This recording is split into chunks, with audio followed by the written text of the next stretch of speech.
मित्रों, इतिहास के सबसे बड़े युद्ध महाभारत के बारे में तो आपने सुना ही होगा, जिसमें पांडवों और कौरवों के बीच धर्म और अधर्म को लेकर चले युद्ध का परिणाम काफी भयानक हुआ था। भले ही इस युद्ध में पांडव जीत गए थे, लेकिन युद्ध के बाद उनकी दुनिया बदल चुकी थी। 18 दिनों तक चले इस युद्ध में कई योद्धाओं ने भाग लेकर अपने प्राणों का बलिदान दिया था। ऐसे में क्या आपने कभी यह जानने की कोशिश की है कि उन योद्धाओं के बलिदान के बाद उनकी विधवा पत्नियों का क्या हुआ? क्या उन सभी विधवाओं ने अपने प्राण त्याग दिए या फिर उनके साथ कुछ और ही हुआ?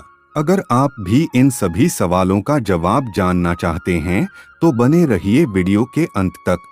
मित्रों, महाभारत ग्रंथ में आश्रमवासी पर्व के 33वें अध्याय में कुरुक्षेत्र के मैदान में वीरगति को प्राप्त सैनिकों की विधवाओं के बारे में जानकारी मिलती है, जिसके मुताबिक महाभारत युद्ध के बाद पांडवों को हस्तिनापुर का राज्य मिल गया था। पांडव पुत्र युधिष्ठिर का हस्तिनापुर के नरेश के रूप में राज्य अभिषेक किया गया। अन्य भाइयों को भी हस्तिनापुर राज्य की अलग अलग महत्वपूर्ण जिम्मेदारियां सौंप दी गई। युधिष्ठिर के बाद भीम को हस्तिनापुर का उत्तराधिकारी भी घोषित किया गया। प्रजा भी इनके शासन में काफी खुश रहने लगी।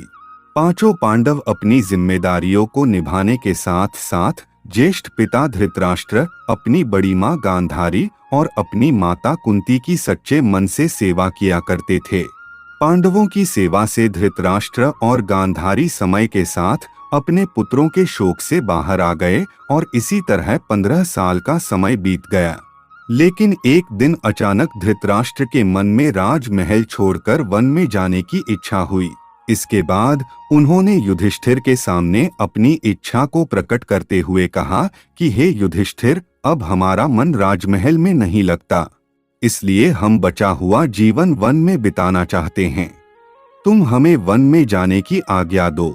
अपने ज्येष्ठ पिता के मुंह से ये बातें सुनकर युधिष्ठिर बहुत ही दुखी हो जाते हैं, लेकिन वह उनकी बातों को टाल भी नहीं सकते थे और विदुर भी युधिष्ठिर को इसके लिए समझाते हैं। जिसके बाद युधिष्ठिर वन में अपने ज्येष्ठ पिता के रहने के लिए कुटिया बनवा देते हैं और उन्हें जाने की आज्ञा दे देते हैं। जब धृतराष्ट्र जाने लगते हैं तो गांधारी, माता कुंती, विदुर और संजय भी उनके साथ चलने लगते हैं। कुछ दिन ऐसे ही बीत जाते हैं और इधर पांचों पांडव भी उनके जाने के बाद अपना पूरा ध्यान अपनी प्रजा की सेवा में लगा देते हैं। हस्तिनापुर की प्रजा भी पांडवों की सेवा भाव से काफी प्रसन्न रहती है, लेकिन इस प्रजा में शामिल विधवा स्त्रियां शोक में रहती हैं, जिनके पति कुरुक्षेत्र के मैदान में वीरगति को प्राप्त हो गए थे। अपने पतियों के शोक में वो स्त्रियां हमेशा रोती और बिलखती रहती हैं। युधिष्ठिर चाहकर भी उनके दुखों को दूर नहीं कर सकते थे, क्योंकि उन्होंने खुद अपने लोगों को अपनी आंखों के सामने मरते हुए देखा था। कुछ दिन ऐसे ही बीत जाते हैं। फिर एक दिन पांडव में से सबसे छोटे भाई सहदेव को अपनी माता कुंती से मिलने की इच्छा होती है। सहदेव जाकर अपनी इच्छा को अपने चारों पांडव भाइयों को बताते हैं, जिसके बाद भीम, अर्जुन, नकुल और द्रौपदी के मन में भी माता कुंती से मिलने की इच्छा जागृत हो जाती है। सबके कहने पर हस्तिनापुर नरेश युधिष्ठिर अपने सेनापति को आदेश देते हैं कि वह सभी के वन में जाने की व्यवस्था करें। अगले दिन पांचों पांडव द्रौपदी के साथ वन की ओर चल पड़ते हैं। जब इस बात का पता हस्तिनापुर के प्रजा को चलता है तो वह लोग भी उनके साथ जाने लगते हैं। उन लोगों में वह विधवा स्त्रियां भी थी, जिन्होंने अपने पति को महाभारत के युद्ध में खो दिया था।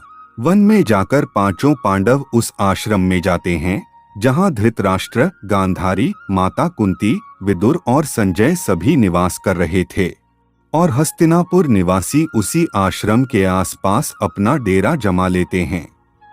कुछ दिन ऐसे ही बीत जाते हैं। तभी एक दिन महर्षि वेदव्यास उस आश्रम में पांडवों से मिलने आते हैं।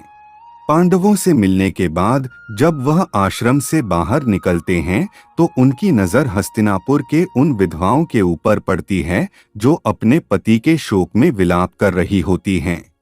महर्षि वेदव्यास हस्तिनापुर के अन्य निवासियों पर भी गौर करते हैं जो कि युद्ध में मरे अपने परिजनों के शोक में डूबे हुए थे।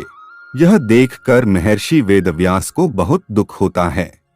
वे सभी को समझाते हैं कि आप लोग युद्ध में वीरगति को प्राप्त हुए अपने परिजनों का शोक मत मनाइए।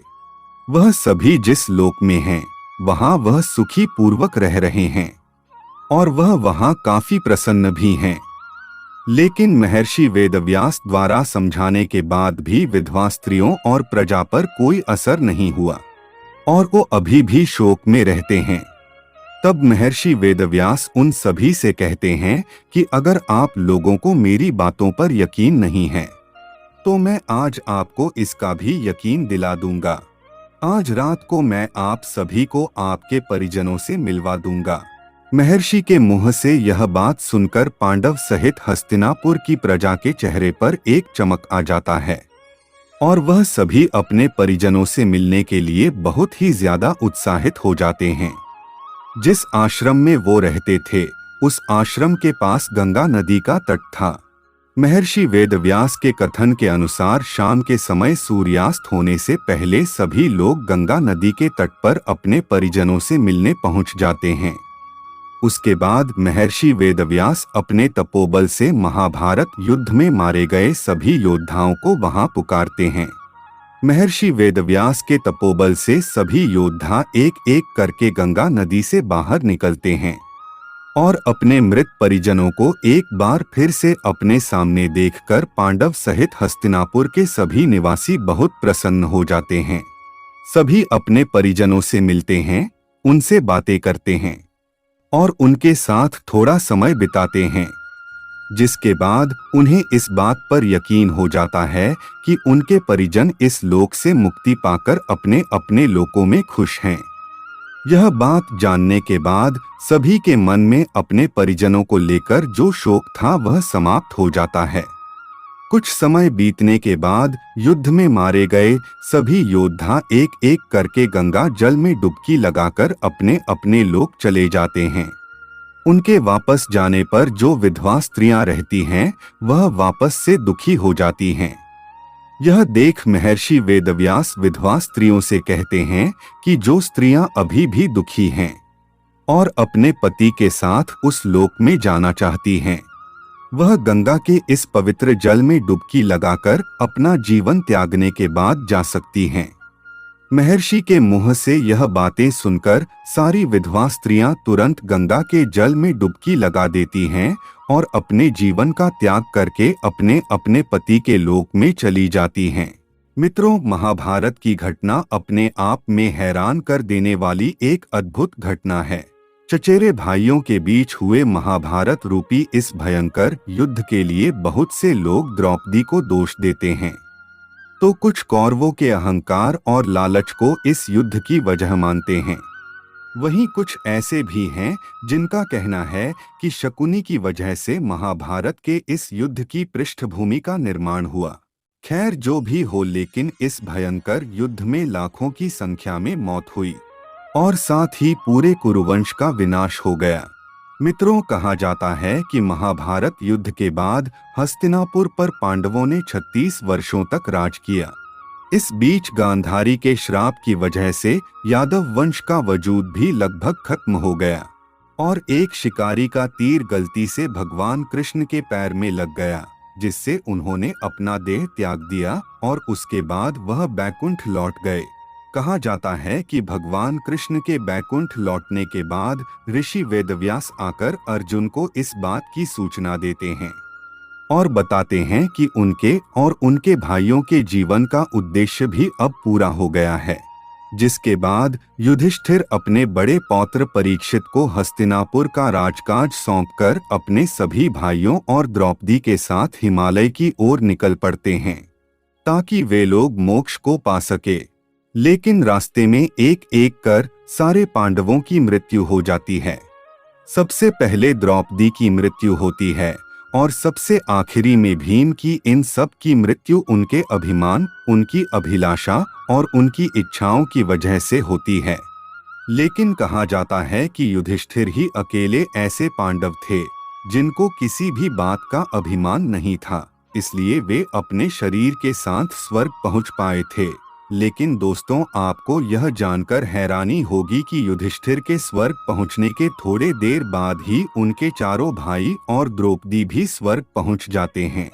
दरअसल जब युधिष्ठिर स्वर्ग के दरवाजे पर पहुंचते हैं तो उन्हें वहां पर देवराज इंद्र मिलते हैं। देवराज इंद्र को अपने सामने देखकर युधिष्ठिर ने उनसे कहा कि मेरे चारों भाई और द्रौपदी यात्रा के बीच में ही गिरकर अपने प्राण गंवा बैठे हैं, कृपा करके उन्हें भी अपने साथ ले आइए।